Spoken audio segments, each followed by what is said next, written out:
I would advise you put in an Islamic school. Hope that answers the question. The next question from the brother's side at the back. May peace and mercy of God be upon you all. My name is Saravana Kumar. See, Quran says God exists everywhere. And others also saying God exists everywhere and within everything.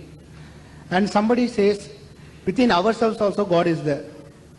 And if God exists in everything means, why don't we worship in an ideal? There is also a God, no?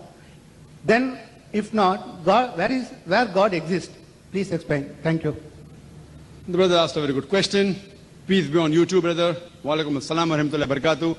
Peace, mercy and blessing of Allah subhanahu wa ta'ala be on you, brother. The brother asked a very good question, that even in the Quran it is mentioned that God exists everywhere.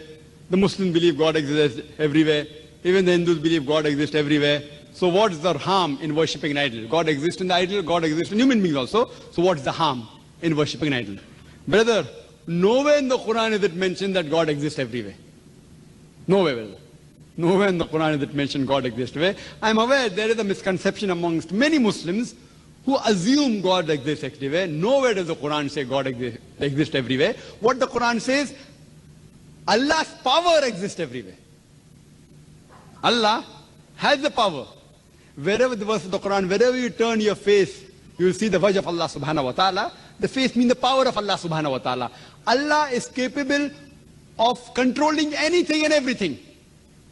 But the statement He exists everywhere is not mentioned anywhere in the Quran, neither in any hadith. I am aware that there are certain Muslims out of misconception, they believe that. This is nowhere mentioned, but His power exists. Power exists everywhere. Now regarding your question. So your question, where does God exist? And why can't we worship an idol? Where does God exist? The Quran says, Allah is on the arsh. There's hadith, where a lady approached the Prophet, asked her, where is God? She said, point on top. God said she has iman, she has faith.